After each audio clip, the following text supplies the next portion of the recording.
Apparently we're in like the Hunger Games of dating. I only have 12 more months until like I am no longer desirable for anybody, and I'm gonna have to compete with women that are so much younger than me, and nobody's gonna want me. Are you kidding me? That sucks. I mean, I only really have 3 months until I'm 30, so I gotta work harder, right? What am I gonna do? But the truth is, I don't really like men that are gonna date women that are younger than me and see my age as an issue. So I don't really care, right? Weird. That's completely fine not to care, and no one is obligating anyone to care. To each their own, and I applaud her confidence here. But that doesn't take away anything from the comment's point. I do mean, without having the full context here, he is pointing out that the age gap does create a bigger level of difficulty when a woman is trying to secure a higher value man. The contradiction of her words are pretty evident, as she can clearly say she is not interested in a man who wants a woman who is younger than she is, but then how many men that she's attracted to is she discarding with that alone? It's just biology. And if we want to be more direct, it's hardwired into men to be attracted to youth, beauty, and fertility. Ladies, you have to admit that eventually it's gonna bug you. Emotional damage! Moving on. The thing about dating a guy in their 30s when you're like in your early 20s, like example, I dated this guy that was like 35 when I was like 22. He might have been like 36, I don't even know. But at the time, I was like so obsessed with him. I was like in love with him because he like knew what natural wine was and knew how to make a cocktail. And when I was 22, I was like, oh my God, this brilliant gentleman.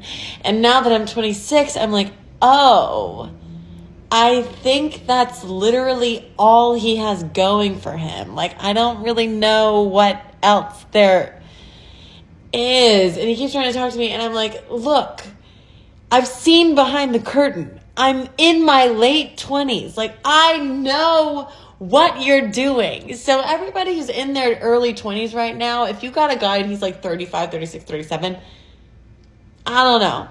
Just remember, there's a reason girls his age aren't with him. There is a reason girls his age aren't with him. Yeah, there is. The reason is obvious. He can get with women far younger than him, i.e. you there, queen. I'm going to assume here this pre-wall queen was infatuated with the older gentleman, but the reason she claims he has nothing else going for him is either he is down on his luck now, or she is planning to monkey branch and is currently in her justification phase of doing it, or maybe both. But I can't help notice her relationship with that older man has lasted years. I mean, she did say she was 22 and is having an issue with the guy at 26 now. That's 4 years. It doesn't sound like he is the one walking away, but in all fairness, she might be acting this way because maybe she wants a child and he doesn't. We don't know, but all the power to her if she decides to move on and start a family with another man. I am sure the guy she is bashing here enjoyed those 4 years and could probably replace her. How dare you? Moving on.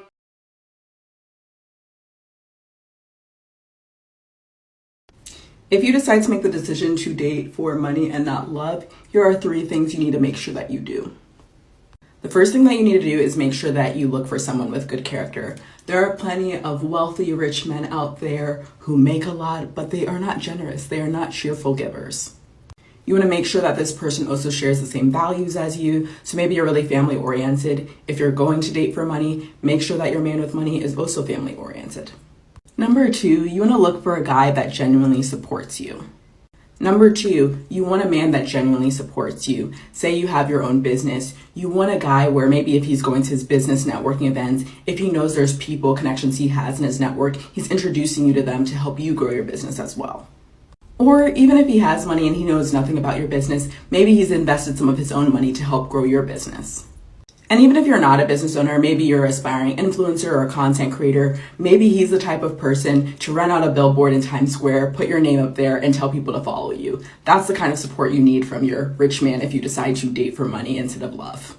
Date for money, not love. Yeah, unfortunately, more and more of my male viewers are finding this to be the reality of modern day dating. I mean, I am not the first one to point out with the injection of social media in the modern day market that many women have adopted the don't settle for no non-millionaire scrub, shoot for the top 0.01% guy because you deserve it attitudes in their swiping right dating selection. I mean, this video kind of proves it when the mentality is so common. A 5 pounds of makeup plastering queen is making a suggestion tutorial video because she knows there are enough female viewers out there asking for such content on how to wield that golden shovel with the mastery proficiency of a katana-wielding samurai warrior. Hey, I'm not knocking it. I'm just acknowledging how she has got it down to a system she can almost patent. If she has got it and she can use it to her advantage, well, it just proves the old saying of a fool and his money is still alive and well in 2024.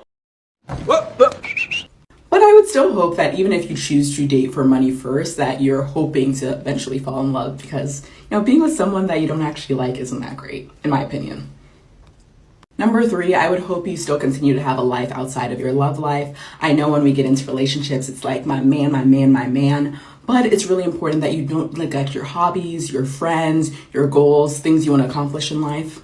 Basically, you want to create a life where, regardless of whether your relationship works out or it doesn't work out, you're not going to be down bad because you've worked on yourself. Maybe you're working on your fitness goals while you're in this relationship. Maybe you still have friends and you go out and you have a good time and you enjoy your life outside of your partner. Or maybe you've gone back to school and you're working on building up your career, and that's also fine. But regardless of whether this relationship works out or not, you will be fine. You can't lose. And even if it doesn't work out, you got to have some nice experiences with your rich man, and that's okay. Eventually falling in love after dating for money. Yeah, that sounds like the norm today. To my female viewers who just got offended by that, well, what I have to say to that is try dating as a man. Sorry, ladies, but you all expect average men to plan and pay for everything. The only ones who are an exception to that dating rule are Chad/Tyrone Thunderslong and recently released felons. Every other guy, you put the rule of pay to play. And again, I am not knocking it. I am just recognizing the fact that women price uncracked tacos and beat up roast beef at about the same range. Also, I have to note here on this Cohen's third rule of keep working on yourself has a requirement of my above average womanese translator. On the surface, it seems simple enough and almost redundant at this point not to stop being an individual. But for my lesser experienced male viewers, half the time one of these female to female coaches sprinkle in this repetitiveness, she is including a hidden message. In other words, she is telling other women to keep their options open to monkey branch to a richer guy. Liar! Liar! Liar! Come on, Queen. It's blatant when you are telling women to keep doing what they were doing when they attracted their first rich man. Women rarely plan their next move in life unless they are planning to move on with another guy. Squeeze me? Oh, no, you did. Moving on. I think I was right about that guy I was talking about. We were chatting earlier and I was learning more about him. And it turns out he was a big night person and is often up or out till 5 a.m. So there were a couple things he said that I was like, we might not be like the greatest match. So I was like, let me tell you about myself. And then you can let me know if you think it's worth us continuing getting to know each other.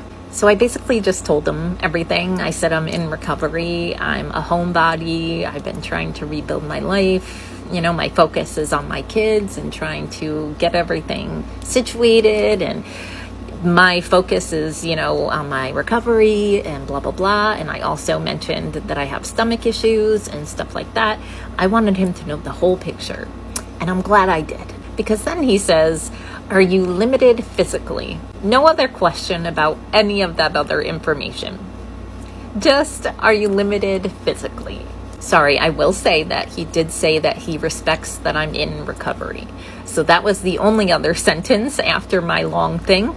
But he said, are you limited physically? Are you limited physically? Okay, that was a simple and honest question. She said she is in recovery. I'm going to assume she means recovery from physical trauma of sorts. Now, I do feel for those who are recovering from an injury, as that's tough enough right there. Along with that, ladies, I have to say there is a reality that must be accepted with conditional drawbacks like this. And that is your SMV is going to take a hit. Hey, if you were a man, it would be an even harder hit, as the bulk of women want to be taken care of, not dating someone they have to take care of. In this queen's case, if you add in she is decades post-wall, has got enough ink on her to fill a book, and on top of that, her being in recovery, her pickings are very slim. Hence why the guy wants to know if taco access is currently downgraded. Hey ladies, don't act like that was something vulgar. If you see a guy on those dating apps in a wheelchair or with a heart monitor or even a prosthetic limb, you would swipe left faster than you can say, I deserve better. Emotional damage. So I said, what do you mean physically? And silence. So then I say, do you mean or do you mean if you want to go out on an adventure, would I be able to come? So he says both, but I know which one he was wondering about. So I said it's kind of like having really bad chronic migraines. You never really know, or you really can't predict when you're going to have like a bad episode. So sometimes I have to cancel at the last minute and stuff like that. But if you're asking about, I am limited somewhat in the same way, but not so much limited as much as just my personal philosophy that I really like to get to know somebody and I really need to trust someone before becoming. Radio silence for like a half an hour, and then I get, oh, okay, period. And that's it. So that's the end of that story. That's all I needed to hear. And now I'm going to crawl back into my single, no dating, feel much better, much safer little hole.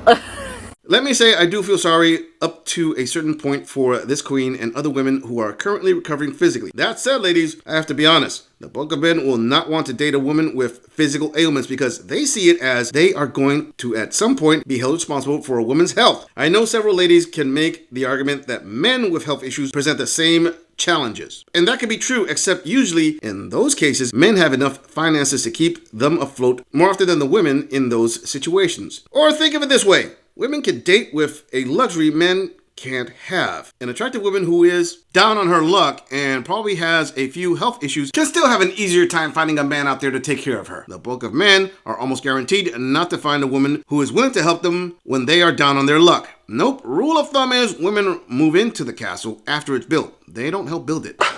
Squeeze me? Oh, no, you dick. Okay, let me come at this from a different angle, so hopefully some of you women don't label this gorilla as a misogynist. In the list of requirements you ladies place on the men you are willing to meet on these dating apps, how many of you have, he needs to be broke, disabled, ugly, short, fat, unhealthy, or dumb on that list? I give you 2 claps and a Ric Flair. I'm just saying, if you enjoy this audit, click on the video in the end screen for more content. If you would like to support the channel, please follow the link in the description to donate to our beer fund, or like, subscribe, and share this video on other social media platforms. If you agree or disagree with anything about this audit, please let us know in the comments. I'm going to leave this audit right here. I'll see all of you in the next episode.